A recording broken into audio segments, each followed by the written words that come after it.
अरे करण तू? ओ हेलो, ये किस तरह से बात कर रहा है तू? तुझे पता भी है ये कौन है? अरे मैं इसको जानता हूँ, ये मेरे बचपन का दोस्त है। चुप कर तू। अगर इस बार तूने इनका नाम लिया ना तो मैं तुझे नौकरी से निकाल दूंगी।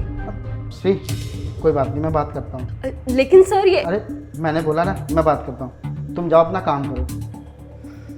Okay sir. अरे भाई कैसा तू, ये बता ना। और यहाँ क्या कर रहा है? मैं इस कंपनी में एचआर की जॉब करता हूँ। और वो सब छोड़, मुझे ये बता, तू यहाँ ये झाड़ू पोछा का काम क्यों कर रहा है? जहाँ तक मैंने सुना था तो किसी बड़ी एमएनसी में जॉब करता था, तो ये सब क्या कर रहा है? अरे ये सब मैं तेरे को बाद में बता दूंगा, ये बहुत लंबी कहानी है। अरे फिर कभी क्यों बताएगा, अभी बता ना, मेरे पास बहुत टाइम है और मुझे अच्छे से पता है, तो पढ़ने लिखने में बहुत अच्छा था। ऐसी क्या मजबूरी है जो तुझे ये सब करना पड़ रहा है? अरे क्या बताऊं करण, पिछली कंपनी में जहाँ मैं काम करता था ना, वहाँ पे मेरा बॉस मुझसे बहुत खुश था। मेरी परफॉर्मेंस इतनी अच्छी थी कि वहाँ के जो एम्प्लॉय थे ना, वो मुझसे जलने लग गए थे, पता नहीं क्यों। और उन सब ने मिलके ना एक प्लान बनाया और उस प्लान में मेरे को फंसा दिया। अब मेरे ऊपर डाटा चोरी का इल्जाम लगा के मेरे को उस कंपनी से बाहर निकाल दिया। तो तू कहीं और भी तो जॉब कर सकता था ना, ये झाड़ू पोछा करने की क्या जरूरत है? अरे कर सकता था करण, लेकिन मेरे बॉस ने ना मेरे रेजिग्नेशन लेटर पे लाल पेन से लिख दिया था। अब मैं जहाँ भी इंटरव्यू के लिए जाता था तो कोई मुझे जॉब पे नहीं रखता था। सबके सब सोचते थे कि मैं चोर हूँ। अब इस चक्कर में मेरे को कहीं भी काम नहीं मिला, तो जो भी काम मिला तो मैंने कर लिया। कम से कम इस काम से मेरे घर का खर्चा तो चलेगा। यार मनीष, तेरी ये बात सुन के ना मुझे तेरे लिए सच में बहुत बुरा लग रहा है। और करण सुन, यहाँ के बॉस को मत बता दियो यार कि मेरे को ना पिछली कंपनी से डाटा चोरी के चक्कर में बाहर निकाल दिया था, वरना इस कंपनी से भी निकाल देंगे। बड़ी मुश्किल से ये नौकरी मिली है भाई। अरे तू टेंशन मत ले, मैं बॉस को कुछ भी नहीं बताऊंगा, ठीक है? चल, अब इस कंपनी में तू जॉब ही कर रहा है, मिलते रहेंगे, बात करते रहेंगे।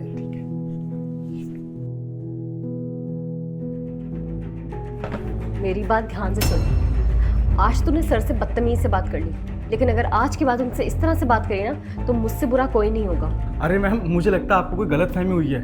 मैं और करण ना, हम दोनों ने साथ में स्कूल और कॉलेज एक साथ करा था। बकवास बंद कर अपनी। वो बॉस है यहाँ के, तेरे साथ स्कूलिंग करेंगे। शक्ल देखी अपनी। मुझे तो ये समझ नहीं आया कि सर ने आज तुझसे इतनी तमीज से बात कैसे कर ली। लेकिन हाँ, अगर वो तुझसे तमीज से बात करे तो इसका मतलब ये नहीं कि तू उनके सर पे बैठे। वो यहाँ के बॉस है, ये पूरी की पूरी कंपनी उनकी है। समझ में आई कि नहीं? छोटे मोटे एम्प्लॉय नहीं है वो जो उनसे इस तरह से बात करेगा। आज कर ली, आज के बाद मत करियो।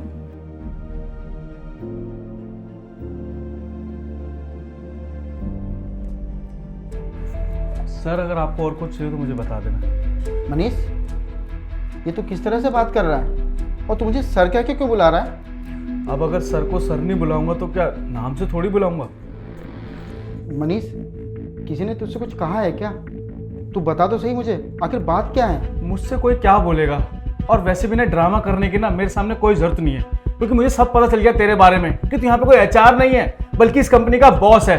तुझसे किसने कहा कि मैं इस कंपनी का बॉस हूँ? तू ये सब छोड़, मुझे ये बता कि तूने मुझे बाहर क्यों नहीं बताया कि तू उस कंपनी का बॉस है? ठीक, मैं तुझसे कोई प्रमोशन के लिए बोल देता या मैं तुझसे कुछ पैसे मांग लेता। देख करण, अभी मेरे हालात ना थोड़े खराब हैं, लेकिन मैं कभी भी किसी के सामने हाथ नहीं फैलाता हूँ। तू मेरा बचपन का दोस्त है, इसलिए मैंने तेरे से हाई लो कर ली थी। लेकिन तू चाहता तो मुझे उस टाइम भी बता सकता था कि तू इस कंपनी का बॉस है।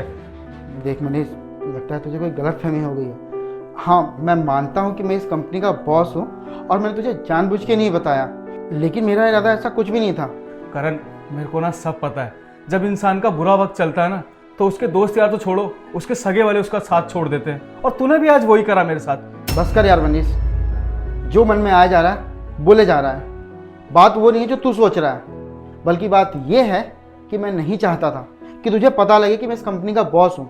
अभी जो हमारे बीच में बॉन्डिंग है ना, तू मुझसे तू तड़ा करके बात कर रहा है। तूने अपने मन की बात बेझिझक मेरे को सब कुछ बता दी। अगर तुझे पता लगता कि मैं इस कंपनी का बॉस हूँ तो अभी तक तूने मुझे जो भी बताया अपने बारे में बताता। और यहाँ तक कि तो तूने मुझे अपनी दोस्ती की वजह से बताया ना कि तुझे डेटा चोरी के चक्कर में जॉब से निकाल दिया। अगर तुझे पहले से पता होता कि मैं इस कंपनी का मालिक हूँ तो शायद तू अपने दिल की बात मुझे नहीं बताता।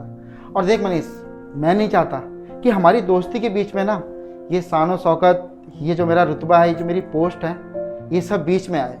देख, हम दोस्त हैं और मैं चाहता हूँ कि तू इस कंपनी में ना मेरा दोस्त बन के काम करे। बस इसीलिए मैंने तुझसे ये बड़ी बात छिपाई। सॉरी यार करण, मुझे नहीं पता था कि तू मेरे बारे में इतना सोचता है। मेरे को तो लगा कि तू बस मेरे से मुंह फेरना चाहता है। देख मनीष, अब जो तूने कुछ किया है ना, इसकी सज़ा तो तुझे मिलेगी। मैंने तुझे इस जॉब से निकाल रहा हूँ। करण ऐसा मत कर भाई, मेरे बीवी बच्चे रोड पे आ जाएंगे। अरे अरे रुक जा, तेरे बीवी बच्चे मेरे भी कुछ लगते हैं। मैं तुझे इस जॉब से निकाल रहा हूँ और अपनी कंपनी में अकाउंटेंट का काम दे रहा हूँ। देख, दुनिया वाले तेरे बारे में क्या कहते हैं मुझे इससे कोई मतलब नहीं है। मुझे बस इतना पता है कि तू मेरे बचपन का दोस्त है और तू ईमानदार आदमी है। तूने कभी किसी का एक पैसा भी नहीं मारा। अरे उन कंपनी वालों ने ना तुझ पे चोरी का इल्ज़ाम लगा के तुझे कंपनी से निकाल के बहुत बड़ी गलती करी। उस कंपनी के मालिक को क्या पता, फिर उन्हें एक हीरा खो दिया। देख मनीष, मुझे तेरी कोई भी बात नहीं सुननी। बस कल से तू ना ये कपड़े पहन के नहीं आएगा। कल से तू मेरी कंपनी में अकाउंटेंट का काम करेगा। आगे बात समझ में?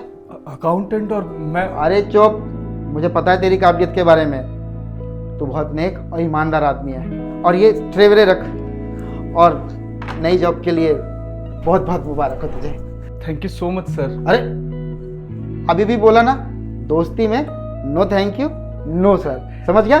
ठीक है करण। ठीक है, कल से टाइम से आ जाइयो।